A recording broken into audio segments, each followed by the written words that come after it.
Hello student, today you are going to learn the next topic of halogen derivative, that is the optical isomerism in halogen derivative.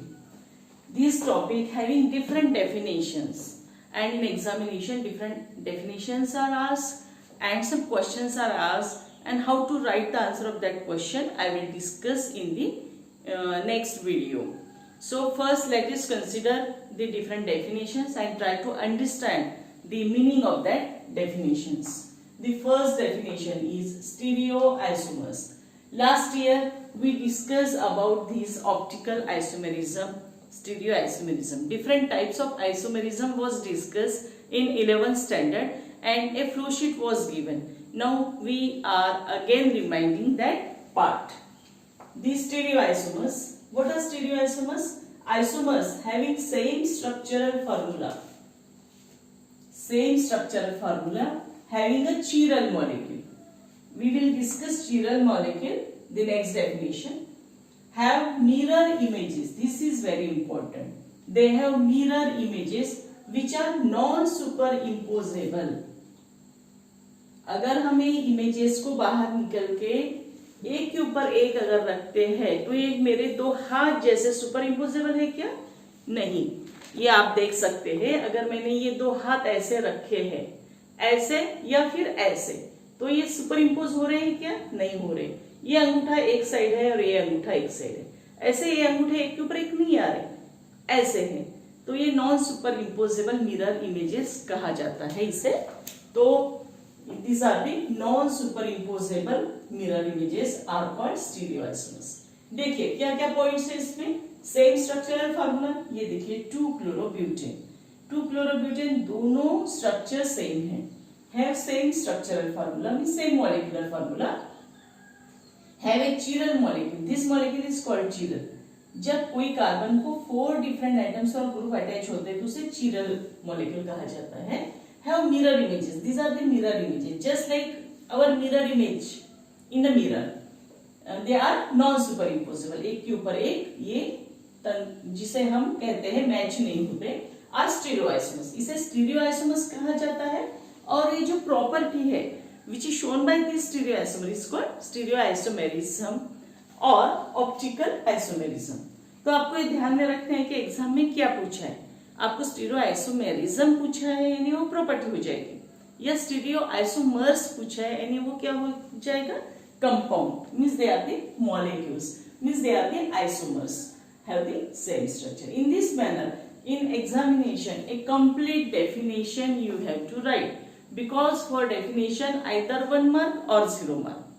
If you write the half part of definition, half marks will not be given. So always remember definition should be perfect and example should be given if possible.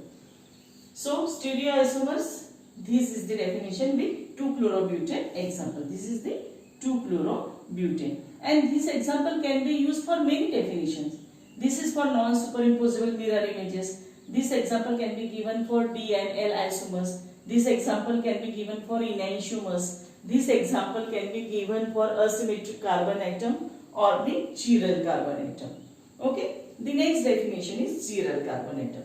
This chiral carbon atom is also called as asymmetric carbon atom. You can remember this name also. Asymmetric carbon atom or chiral carbon atom. What is the definition? The carbon atom in a molecule which carries 4 different, this word is very important, 4 different groups or atoms. अगर कोई carbon को 4 different groups और atom, जैसे ये atom हो गए और ये क्या है? ग्रुप ऑफ एटम्स, जिसे ग्रुप कहते हैं. ये अगर 4 different एटम्स और ग्रुप्स अटैच रहते हैं तो उसे क्या कहते हैं? चिरल कार्बन एटम और असिमेट्रिक कार्बन एटम. यहाँ 4 क्यों है? Because the valency of carbon is 4. You know very well.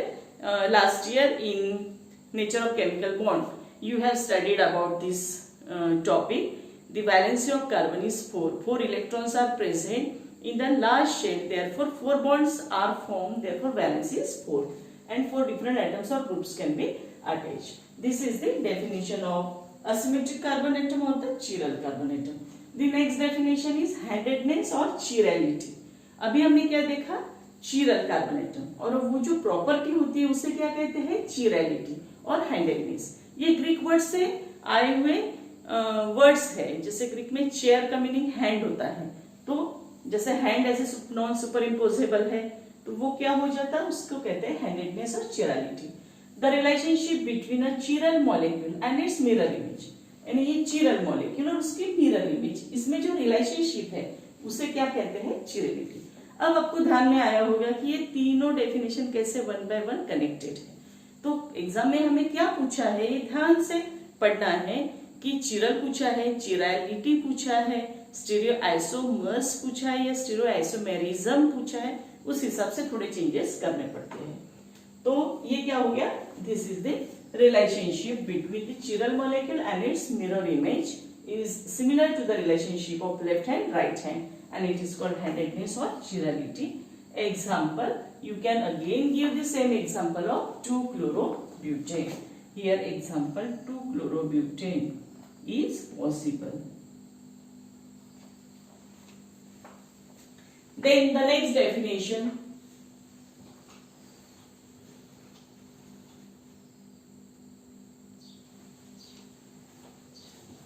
the next definition is plane polarized light.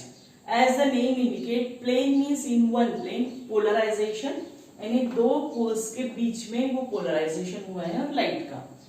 The light having oscillations only in one plane, ये जैसे दिख रहा है, ये ऑसिलेशन सिर्फ एक प्लेन में है, perpendicular to the direction of propagation. अगर इधर से कोई लाइट आता है जो सब डायरेक्शन में प्रोपोगेट हो रहा है, वो अगर निकोल प्रिज्म से पास करने के बाद एक प्लेन में आता है तो उसे कहते हैं the plane polarised light, direction of propagation of light.